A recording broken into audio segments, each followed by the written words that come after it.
quem não tem empatia com essa história é porque de fato tem uma empatia seletiva, né? Porque a anistia, antigamente, foi dada aqui no Brasil para pessoas que, enfim, cometeram crimes extremamente pesados, né? Desde assalto a banco até, enfim, guerrilha armada. E você percebe que a esquerda ela é mestre, né? Em simpatizar, em sensibilizar. Por exemplo, com o Cesare Battisti, né? Que tem, se eu não me engano, aí 4 assassinatos nas costas. O Lula negou a extradição dele para o país dele, agora ele está lá com prisão perpétua. Então a esquerda ela tem uma indignação e uma sensibilidade muito seletiva, né? Então se eles estivessem de vermelho ao invés de verde e amarelo, pode ter certeza que eles já estariam pedindo também anistia. Pessoal, e veja agora o que aconteceu em mais uma dessa reunião aí de parlamentares, defensores das pautas conservadoras, defensores do povo brasileiro.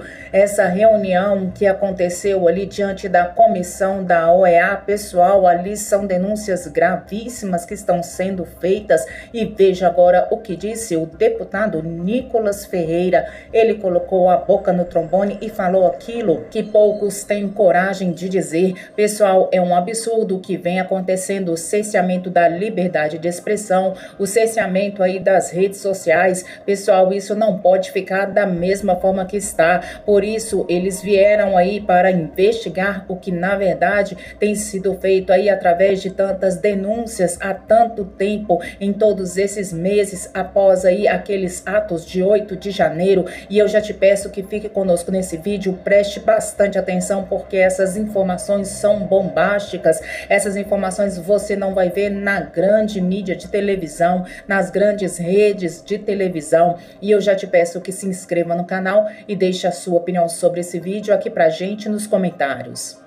Aqui estão os parlamentares, em sua maioria, todos estão aqui, são os deputados parlamentares mais influentes na rede social, no Congresso. Isso, e também de votos. O que isso quer dizer? De que nós somos uma ameaça, tanto no âmbito eleitoral, quanto também no âmbito de combate, de informação na rede social. E somente a título mesmo, para você entender a magnitude, eu hoje tenho mais de 35 milhões de seguidores em todas as redes sociais. O vídeo recente que eu postei deu 326 milhões somente no Instagram. Eu falo isso só para poder compreender a magnitude do porquê que eles querem fazer isso conosco. Não é que eles não querem que os vídeos sejam amplamente divulgados. Eles não querem que os nossos vídeos não sejam amplamente divulgados. E após isso, eu sofri de todas os institutos possíveis e governamentais de pressões, de processos, tanto criminais quanto de perseguições jurídicas, por causa de um vídeo. Repito, por causa de um vídeo. Um vídeo que fez com que o governo recuasse uma decisão a respeito de uma fiscalização de contas aqui no nosso país. Então, só para deixar claro que não é que nós estamos defendendo a nossa liberdade na internet, nós estamos defendendo a liberdade de todos, mas sempre a perseguição parte somente de um lado da balança. Meus caros amigos aqui já descreveram diversas experiências e perseguições que são factuais, você consegue ver pela verdade e atestada por eles. Quero contar aqui também um pouco da minha experiência. Eu sou deputado federal por Minas Gerais e depois das eleições de 2022, dia 4/11/2022, o Twitter meu foi removido por ordem do ministro Alexandre de Moraes. Não tenho acesso até hoje à petição, tenho o número aqui, posso passar o documento para vocês posteriormente. E depois no outro dia, tanto também o meu Instagram quanto o Facebook também foram derrubadas e não tenho absolutamente nenhum acesso até hoje, ou seja, não sei o motivo da derrubada dos meus perfis. Somente um mês depois, esses perfis, o perfil do Twitter foi reativado, o Facebook e o Instagram ainda não, e por conta não de uma medida, digamos, democrática e jurídica, mas por conta de uma influência política do ex-presidente da Câmara, Arthur Lira. Enfim, nessa época eu fui eleito o deputado federal mais votado do Brasil e ficaria muito feio, no mínimo, eu tomar posse com todas as minhas redes sociais sendo derrubadas aqui no nosso país. Depois, ao longo do tempo, temos aqui algumas petições, posso também passar o número depois, de alguns processos que eu tomei enquanto deputado federal. O primeiro deles é requisitado pelo ministro da Justiça após a representação do presidente da República, Lula, me acusando de injúria por ter chamado o presidente Lula de ladrão durante a cúpula transatlântica da ONU em novembro de 2023. Esse processo, obviamente, representa uma clara violação da imunidade parlamentar que já foi descrita aqui. O segundo processo, inquérito 4962, diz a respeito de uma alegação que eu rotulei o presidente da República como bandido. E uma crítica que eu fiz em uma publicação no Twitter, novamente, fui alvo de um inquérito criminal por conta de um post meu em uma rede social. O terceiro foi também uma notícia-crime apresentada contra mim sobre acusações de transfobia e violência política de gênero numa fala minha em plenário em 8 de março de 2023. Mais uma vez também ferindo a nossa Constituição Federal. E os últimos outros dois processos aconteceu durante as eleições de 2022, que muito se discutiu e questionou a respeito da segurança das urnas eletrônicas. Isso pode, obviamente, ser discutido e questionado, mas algo que é inegável para qualquer pessoa aqui no Brasil é a condução parcial do ministro Alexandre de Moraes, enquanto presidente do Tribunal Superior Eleitoral, na condução da eleição. O presidente Bolsonaro, por exemplo, ele não podia fazer lives na sua própria casa, ele não pôde usar as imagens do 7 de setembro, que é o dia da nossa independência, na sua propaganda. Enquanto isso, o outro lado, para poder mostrar a assimetria, o outro lado, o PT, dizia que o Bolsonaro era canibal, ele era pedófilo, que ele iria acabar com o 13º e com as férias. Isso em propaganda eleitoral gratuita na televisão para todo o Brasil ver. Nesse período, eu tomei 2 multas, cada uma de R$30 mil, uma por ter divulgado uma manchete de um jornalista chamado Reinaldo de Azevedo, que até pouco tempo chamava o PT de ladrão, enfim, fazia críticas, e que agora mudou de lado, mas eu peguei essa notícia anterior dele e simplesmente divulguei e li a notícia dele, R$30 mil vindo do ministro Alexandre de Moraes. E a segunda representação também, processo de mais R$30 mil, foi um vídeo onde eu fazia praticamente uma opinião minha a respeito do que era o governo do PT do futuro, que eles tinham fazer o L, né, o L de Lula. Esse vídeo, na época, já tinha alcançado 40 milhões de visualizações somente no meu Instagram. Então, aqui basicamente é só alguns, né, contando uma experiência do que também nos afeta, e os últimos, de fato, 3 pontos. Primeiro, o senhor esteve com o Barroso e o Alexandre de Moraes, que disseram a respeito da suposta tentativa de assassinato que eles sofreram. Só existe uma pessoa nesse Brasil que de fato sofreu uma tentativa de assassinato, que é Jair Bolsonaro, e que inclusive é um ex-filiado do PSOL. Tem que deixar isso bastante claro.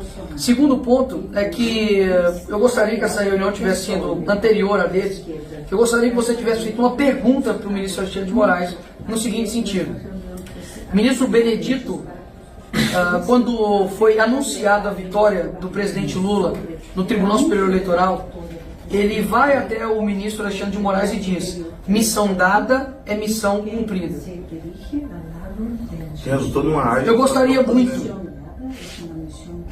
Eu gostaria muito que alguém, pode ser até o mesmo próprio Benedito, ou o próprio ministro Alexandre de Moraes, ele dê a resposta do que isso significa. E a partir dessa resposta, vai ficar muito claro que tudo isso aqui, mais do que comprovado, a veracidade vai ser ainda mais atestada. E mais uma vez, faço aqui, para poder finalizar a minha fala, faço coro ao Clezão que morreu, às famílias que estão presas até hoje. Tenho contato, por exemplo, com uma esposa chamada Norda, que tem o seu esposo preso, tem um filho de 8 anos, ela está grávida agora nesse momento, e que, enfim, está dependendo muito de pessoas como o senhor para poder ter a coragem que eu vejo que falta em muitos homens na vida pública para poder falar a verdade e expor ao mundo. Espero que o seu relatório não seja para lá ou para cá, mas ele seja verdadeiro, porque a verdade eu espero que ela prevaleça sobre esse cenário aqui.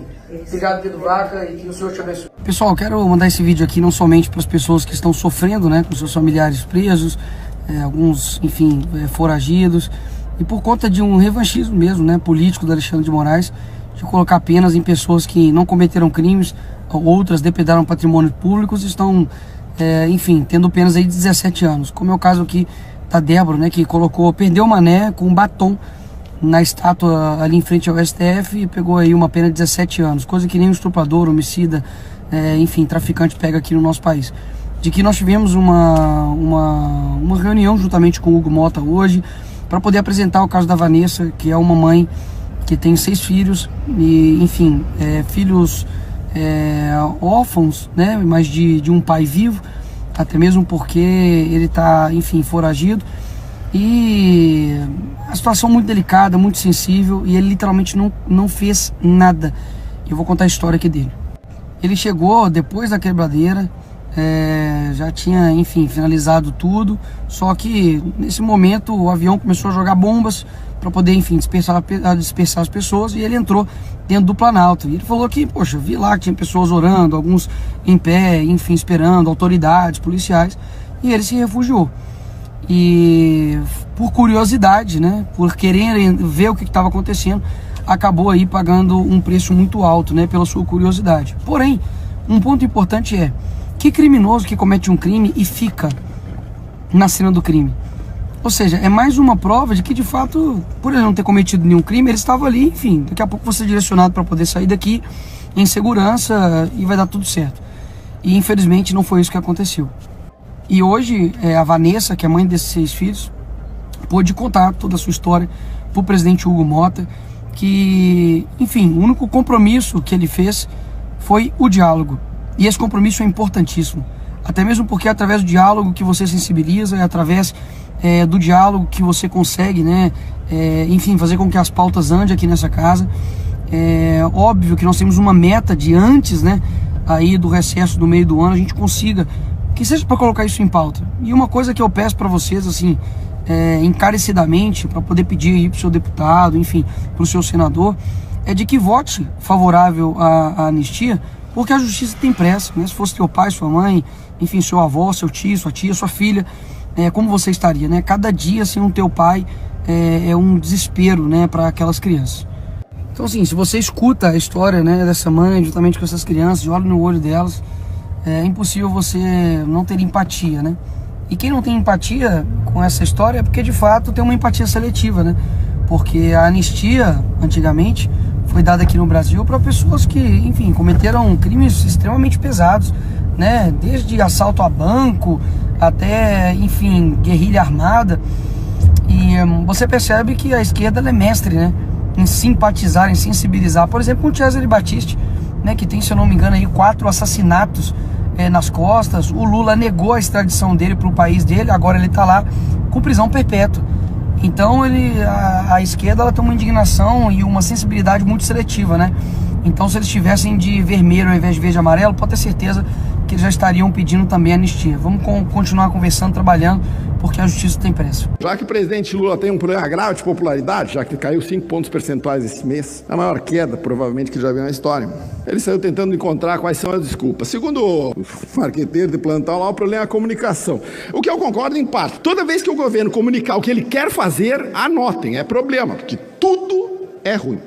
Impressionante. Eu vou ajudar o PT. Sabe o que está faltando, presidente? Um amigo que deu o chamado feedback negativo. Feedback negativo é aquela verdade que tu diz na cara do cara para ver se ele acorda para a vida e muda o rumo, que o presidente Lula precisa fazer. Vocês não vão fazer? Vocês estão preocupados em bajular o presidente e não dizer a verdade para ele? Eu vou tentar dar uma ajudada para a bancada sobre quais seriam os feedback negativos. Primeiro, mentira. Se o diabo é o pai da mentira, Lula é o herdeiro legítimo desta herança. Lula chamar outros de mentiroso é que nem o batedor de carteira que sai correndo gritando, pega ladrão. Mentiroso com Tomás. Faz isso o tempo inteiro. O segundo feedback negativo é a Janja. Eu gostaria de dizer que toda vez que a Janja aparece para o presidente, perde popularidade. Uma primeira dama que fala problema, cidadãos e faraona, esbanja dinheiro público e aparece em vídeo às 6 horas da manhã, acordou o coitado cinegrafista para fazer ela, fazendo uma caminhada mequetrefe, chamando para o carnaval, ouvindo Margarete Penezin, quando o cidadão comum não consegue comprar laranja no supermercado, ri na cara do brasileiro. Sugiro que o presidente peça para a primeira-dama ser um pouquinho mais discreta. O terceiro feedback negativo é um pouquinho mais tranquilo, que esse papinho assim de tudo de bom que acontece é mérito meu, tudo de ruim que acontece é culpa de vocês, de preferência Bolsonaro, isso aí o cara tem que ser um imbecil para acreditar. Esse troço de culpar terceiros de tudo que é ruim que acontece nesse governo, e vamos combinar, todo dia acontece alguma coisa, já não cola mais. Falando em Bolsonaro, o presidente Lula poderia parar de pensar no Bolsonaro, porque ele acorda pensando no Bolsonaro, ele vai dormir pensando no Bolsonaro, ele come pensando no Bolsonaro. Isso já está começando a pegar mal. Eu sei que o Lula tem alguma inveja do presidente Bolsonaro, que consegue sair na rua, atrair milhões de pessoas, coisa que ele não consegue fazer. O que eu presumo, que também eu acho que o presidente tem que entender, é que chamar metade da população, 100 milhões de brasileiros, de nazistas e fascistas, também não melhora a popularidade. Os 39 ministros ruins também é um problema, que deve ser resolvido. O ministério do Lula é uma espécie de Champions League da ruindade. Se eu fizer um concurso, é difícil saber quem é o pior. Agora vai ter uma reforma ministerial, vamos ver se melhora. Pelo menos parece que a ministra pior de todas ali, não é pior, é difícil, né?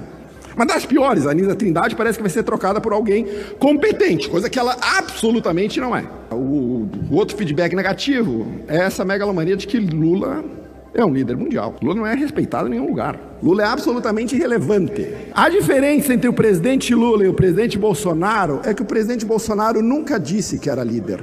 Ele nunca trouxe para si uma liderança que ele jamais teve e nunca mentiu para a população dizendo que ele era líder mundial, diferente do presidente Lula, que faz isso todo dia e não o é. Xi Jinping é boa. O que é uma coisa interessante. Outro feedback negativo é o presidente Lula parar de falar de democracia. Porque se eu trago Xi Jinping, Ahmadinejad, Bashar al-Assad, Daniel Ortega, era fã do Chaves, trago Nicolás Maduro e fala em democracia, esses são minha turma de amigos, só tem facínora. E ainda a deputada vem me dizer que Lula trouxe Xi Jinping aqui. Eu estou te falando que é uma realidade paralela. O presidente Lula fez uma entrevista coletiva, ele falou uns 5 minutos, ele falou 20 vezes a palavra democracia. A palavra democracia na boca do presidente Lula é vazia. Ela não tem sentido nenhum. Ele nem sabe o que significa a palavra. Eu não ia falar da crueldade dos reféns de 8 de janeiro. Eu não ia falar da esquerda que fica louvando o filme Ainda Estou Aqui, Esperando a Picanha, com a Fernanda Torres, conta a história do pai do Marcelo Rubens Paiva, que foi assassinado na ditadura, o que é uma crueldade, o que está errado e que tem que ser punidos culpados, ao mesmo tempo que premia e aplaude a tortura que está sendo feita hoje aos reféns de 8 de janeiro, donas de casas, professoras, senhoras de idade, vovós, mães que estão presas única e exclusivamente para manter uma narrativa política de golpe. Esse assunto nunca vai passar em branco aqui. Voltando para a economia, picanha virou homenagem. Já entendemos de maneira clara. O brasileiro médio não consegue comprar laranja, que é a fruta mais barata que você pode comprar no supermercado. Passagem aérea, que o Lula falou que pobre ia voltar a andar de avião, nem 1% mais rico está conseguindo comprar. Se a inflação continuar no rumo que está, no ritmo que está, a próxima moeda que o Banco Central lançar, eu recomendo que ponha na moeda o javali. Já valia alguma coisa, hoje já não vale mais nada, depois da inflação causada por este governo que está pouco se lixando para a inflação, para o endividamento público, para o preço do dólar. Pobre não come dólar. Essa é a fala deles. Então, caros colegas da bancada, estou ajudando o presidente Lula. Talvez nesse caso a popularidade dele, que está em 39%, que eu já acho exagerado, pare de cair. A nossa meta é dobrar a meta, chegar a 13%, que era a popularidade do Dilma pré-impeachment. Enquanto isso, talvez se o Lula puder seguir um pouquinho isso aqui, talvez a popularidade dele aumente um pouco. Não acredito muito, porque o governo é bem ruinzinho. O governo é muito ruinzinho. Tem que fazer muita pirotecnia para conseguir vender esse troço como alguma coisa bonita. Não existe no mundo trabalho mais difícil que ser parlamentar da bancada do Partido dos Trabalhadores. Os senhores deveriam ganhar um adicional por ter que subir aqui e defender este governo, hein? Esse governo vai destruir o país. Destruiu em 2014 e vai destruir se continuar desse jeito. Então, eu confesso mesmo que eu admiro a coragem do Partido dos Trabalhadores subir aqui para defender o governo Lula. Obrigado, presidente. Pessoal, contra fatos não há argumentos. Nicolas Ferreira mais uma vez teve a coragem de falar aquilo que muitos tentam colocar por debaixo do tapete. A verdade apareceu, a verdade veio à tona e é um absurdo isso que vem acontecendo aqui no Brasil. há muitas notícias aí se espalhando, narrativas, falácias da esquerda contra aí esses parlamentares que lutam pela verdade. O cerceamento da liberdade de expressão é um fato que convivemos com ele e que, infelizmente, o presidente do Brasil finge não ver, finge não se incomodar com a situação aí, com os abusos envolvendo ministros do STF. E isso é um absurdo e por isso Nicolas Ferreira fez essa denúncia gravíssima. E eu te pergunto, você concorda com o que disse o deputado Nicolas Ferreira? Deixa a sua opinião aqui pra gente nos comentários.